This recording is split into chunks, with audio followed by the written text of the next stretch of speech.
avec Mathieu Béliard sur Europe 1. Une chanceuse en studio. Il s'agit de Diane Chenouda du service culture de la rédaction. Bonsoir Diane. Bonsoir Mathieu, bonsoir à tous. Diane qui a vu Toutankhamon, le trésor du pharaon, l'exposition événement. Plus de 160 000 billets vendus. Les 9 prochains week-ends sont déjà complets.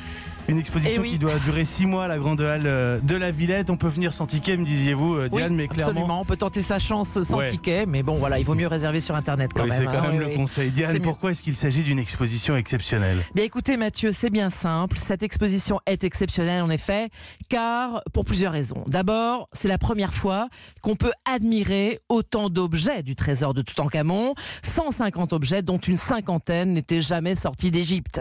Alors, même s'il n'y a pas le masque d'or, comme en 67, qui lui ne peut plus sortir, trop fragile, comme la Joconde, on a là des objets fascinants. Les gants en lin du jeune pharaon quand il partait à la chasse, admirablement conservés. Et c'est ça aussi qui en fait une expo exceptionnelle.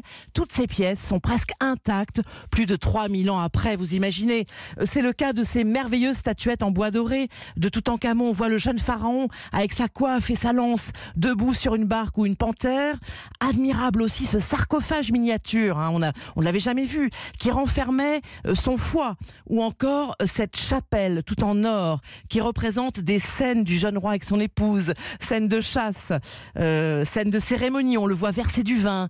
Enfin, ce sont des trésors qu'on ne reverra jamais plus en France, car après cette tournée mondiale, ils iront dans le nouveau musée du Caire, ils reposeront pour l'éternité, un musée qui doit ouvrir fin 2020. Autant dire qu'on va peut-être dépasser le record de 67 au Petit Palais, qui avait attiré 1 240 000 visiteurs. Les 9 prochains week-ends sont déjà complets. Ça vous donne quand même une idée de l'événement. Merci beaucoup, Diane Chenouda.